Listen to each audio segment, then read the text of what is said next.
Hello students, today we are going to discuss about the co-trimoxazole.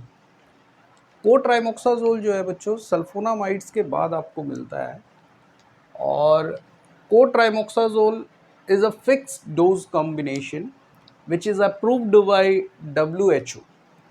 ये क्या है? एक फिक्स्ड डोज कॉम्बिनेशन है। जब हम लोग फिक्स्ड डोज कॉम्बिनेशन बोलते हैं बच्चों तो कॉम्बिनेशन का मतलब क्या हो गया? यहाँ पे दो ड्रग मिलेंगे। तो एक ड्रग्स जो है बच्चों दैट इज योर सल्फोमिथॉक्साजोल। आप मेरे लास्ट वीडियो को देखिएगा, उसमें मैंने जब सल्फोनामाइड्स के बारे में डिस्कस किया था तो वहाँ उसकी क्लासिफिकेशन में मैंने इंटरमीडिएट एक्टिंग सिस्टमिक जो ड्रग था वहाँ पे मैंने बताया था सल्फोमिथॉक्साजोल के बारे में। तो सल्फोमिथॉक्साजोल और ट्राइमिथोप्राइन का ये कॉम्बिनेशन है बच्चों। और यहाँ पे ऐसा नहीं है कि जो मनचाहा डोज है वो कॉम्बिनेशन रखा गया है, नहीं, 5:1 का कॉम्बिनेशन रखा है, यानी 5 पार्ट सल्फोमिथॉक्साजोल का और ट्राइमिथोप्राइन का 1 पार्ट। तो अगर आप कोट्राइमोक्साजोल का टैबलेट देखिएगा बच्चों तो उसमें ये डोज आपको मिल जाता है 400 मिलीग्राम। अगर सल्फोमिथॉक्साजोल है तो उसके अगेंस्ट में आपको 80 मिलीग्राम जो होगा वो मिलेगा आपको ट्राइमिथोप्राइन। ठीक उसी तरह से 800 मिलीग्राम अगर आपको सल्फोमिथॉक्साजोल मिल रहा है तो उसी का ये डबल डोज है, मतलब 160 मिलीग्राम आपको ट्राइमिथोप्राइन मिल जाएगा बच्चों। तो ये एक कॉम्बिनेशन का है ड्रग और यहाँ पे आपको सल्फोमिथॉक्साजोल और ट्राइमिथोप्राइन मिला। अगर इंडिविजुअली बात करते हैं सल्फोमिथॉक्साजोल का तो आपको मैंने पढ़ाया है कि ये बैक्टीरियोस्टैटिक होता है बच्चों। ट्राइमिथोप्राइन पे भी जब स्टडी किया गया then it was found that it is bacteriostatic. Individually this both drugs are bacteriostatic, but when we are combining this drugs then it is bactericidal, यानी यहाँ पे वो ग्रोथ को रोक रहा था लेकिन यहाँ पे वो उस माइक्रोब्स को ही मार दे रहा है, बैक्टीरिया को ही मार दे रहा है। Now next thing is what? Fix dose combination लेने का क्या कारण हुआ? पहला कि ये सिनर्जिस्टिक इफेक्ट को प्रोड्यूस करता है, यानी एक जो है वो दूसरे के इफेक्ट में एड ऑन वैल्यू कर रहा है, उसके इफेक्ट को बढ़ा रहा है। कैसे? बिकॉज बोथ जो ड्रग्स है they are blocking the synthesis of folic acid. ये दोनों ड्रग फॉलिक एसिड की सिंथेसिस को रोक रहा है, बट दोनों अलग अलग स्टेप्स पे जा करके एक्ट कर रहा है, तब वो रोक पा रहा है बच्चों। नेक्स्ट, अभी ये जो है blockade of folic acid synthesis at two site, ये हम लोग उसके मैकेनिज्म ऑफ एक्शन वाले पार्ट में देखेंगे। नहीं, यहाँ में मेरा कंसर्न है कि हमने जो ये कॉम्बिनेशन लिया है ये किस आधार पे लिया है। तो पहला आधार हो गया कि भाई सिनर्जिस्टिक इफेक्ट को प्रोड्यूस किया। दूसरा, इन्हीं दोनों ड्रग को क्यों लिया? Because they both are having almost same T half. Next to that क्या है कि जो कॉम्बिनेशंस रखे गए हैं, क्यों 5 टाइम्स या 5 पार्ट रखा गया है सल्फोमिथॉक्साजोल का, क्यों 1 पार्ट रखा गया है ट्राइमिथोप्राइन का? Because volume of distribution of trimethoprim is larger than volume of distribution of sulfamethoxazole. ज़्यादा वॉल्यूम में डिस्ट्रीब्यूट कर पा रहा है trimethoprim with respect to sulfamethoxazole, इसीलिए सल्फोमिथॉक्साजोल का जो परसेंटेज है या जो उसका पार्ट है वो ज़्यादा है with respect to trimethoprim. Now next thing is what? इसके अलावा कुछ और भी ऐसे पैरामीटर्स थे जिनको कि कंसिडर करके इस कॉम्बिनेशन को बनाया गया था, और वो सारे पैरामीटर्स उनके फार्माकोकाइनेटिक पैरामीटर पे डिपेंड कर रहे थे बच्चों। जैसे ब्लड ब्रेन बैरियर और प्लेसेंटा को जो आपका ट्राइमिथोप्राइन है वो बहुत अच्छे से क्रॉस कर जाता था, लेकिन वहीं पे सल्फोमिथॉक्साजोल है जो नहीं कर पा रहा है या बहुत कम कर पा रहा था। एब्जॉर्प्शन जो है वो ट्राइमिथोप्राइन का बहुत अच्छा है with respect to sulfamethoxazole. Plasma protein binding nature अगर देखा जाए तो ट्राइमिथोप्राइन का 40% है और सल्फोमिथॉक्साजोल का 65% है।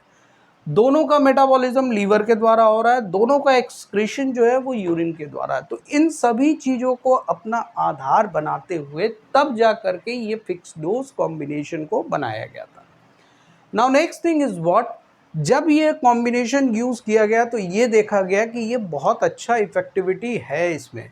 दैट मीन्स कि उसके बाद से इसको कॉमनली यूज्ड एंटीमाइक्रोबियल्स में रखा गया है। Now next to that wide spectrum of antibacterial activity. अगर आप इंडिविजुअली यूज़ करते हो तो ये कुछ ही माइक्रोब्स के ऊपर वर्क कर पा रहे हैं, लेकिन जब आप इसको कॉम्बिनेशन में यूज़ करते हो तो इसके स्पेक्ट्रम बढ़ जा रहे हैं। दैट मीन्स कि इसका रेंज बढ़ जा रहा है, ये ज़्यादा से ज़्यादा माइक्रोब्स को अफेक्ट कर पा रहा है। Now next thing is what, when we are using this combination there will be chances of delaying in the development of bacterial resistance. अगर इंडिविजुअली यूज करते हैं आप तो बैक्टीरिया इसके अगेंस्ट में रेजिस्टेंस तुरंत बना लेता है, लेकिन जब हम इसको कॉम्बिनेशन में यूज करते हैं बच्चों तो वहाँ पे इसका कॉम्बिनेशन बैक्टीरिया को रेजिस्टेंस बनाने में प्रॉब्लम क्रिएट करता है। बैक्टीरिया उतनी जल्दी इसके अगेंस्ट में रेजिस्टेंस नहीं बना पाएगा।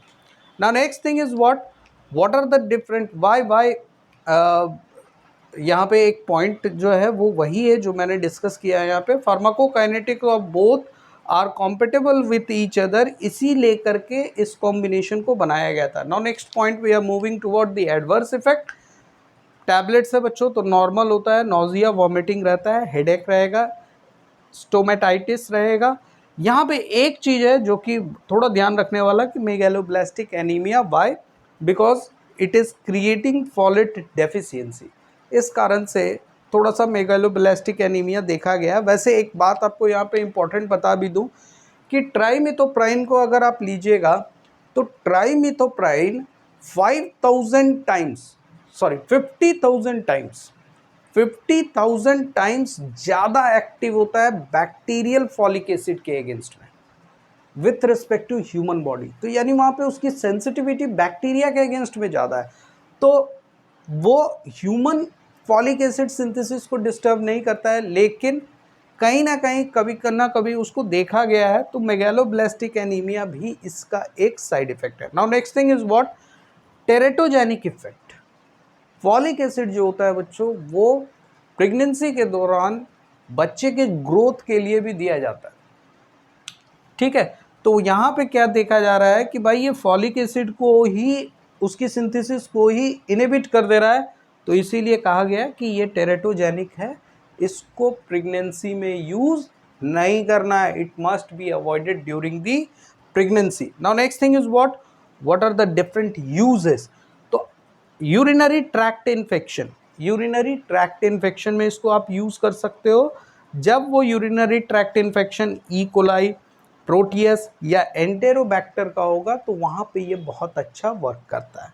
Now next, respiratory tract infection. Respiratory tract infection में कब, जब ये माइक्रोब्स होंगे एस निमोनिया या एच इन्फ्लुएंजा, इस केस में भी आपको देखा गया है कि कोट्राइमोक्साजोल बहुत अच्छा वर्क करता है। इसके अलावा बैक्टीरियल डायरिया हो रहा है, जब ई कोलाई के कारण, सैल्मोनीला के कारण या सेजिला के कारण अगर डायरिया हो रहा है तो वहाँ पे भी कोट्राइमोक्साजोल बहुत अच्छा वर्क करता है। नोकार्डियोसिस के केस में अच्छा यूज़ करता है, कैंक्रॉइड के केस में ये अच्छा इफेक्ट प्रोड्यूस करता है। Now moving to the very important part, that is your mechanism of action. यहाँ तक में अगर आप देखेंगे तो हमने फार्माकोकाइनेटिक्स वगैरह पूरा डिस्क्राइब कर दिया। यहाँ तक में मैंने आपको बता दिया कि ये फिक्स डोज कॉम्बिनेशन में क्यों है, कितने रेशियो में क्यों है, क्या इसके पैरामीटर्स थे जिनके कारण कि सल्फोमिथॉक्साजोल को ट्राइमिथोप्राइन के साथ कंबाइन किया गया। अब आ जाते हैं इसके मैकेनिज्म ऑफ एक्शन के लिए। मैकेनिज्म ऑफ एक्शन देखिए बच्चों, मैकेनिज्म ऑफ एक्शन मैंने सल्फर ड्रग्स में या सल्फोनामाइड्स मैंने बताया, वहाँ पे इसको मैंने बहुत अच्छे से एक्सप्लेन किया है। आप मेरे उस वीडियो को देखिएगा तो वहाँ पे आपको बहुत अच्छे से समझ में आ जाएगा। यहाँ पे मैं मेन पार्ट आपको बता रहा हूँ, para-aminobenzoic acid is getting converted into dihydrofolic acid in presence of an enzyme which is known as folate synthetase. Now next, dihydrofolic acid is getting converted into tetrahydrofolic acid in presence of an enzyme folate reductase.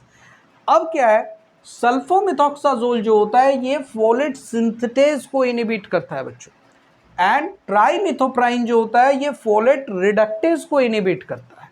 तो अब देख लीजिए ये दोनों अलग अलग steps पे work कर रहे हैं कि नहीं।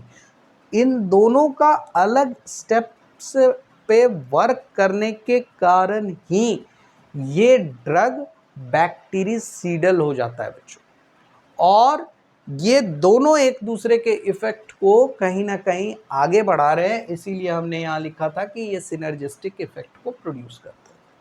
आप कभी मार्केट वगैरह में गए भी होंगे तो आपने बड़ा कॉमन नाम सुना होगा, सिप्लिन दे दीजिए या सेप्ट्रान दे दीजिए। कई बार होता है कि भाई हमको आप ये दे दीजिए, सिप्लिन या सेप्ट्रान के नाम से आपने सुना होगा। तो ये सारी आपकी थी डिटेल्स अबाउट कोट्राइमोक्साजोल। हम लोग नेक्स्ट वीडियो में फिर से मिलेंगे। थैंक यू, और मेरे चैनल्स को भी आप लोग सब्सक्राइब कर दीजिएगा। Thank you.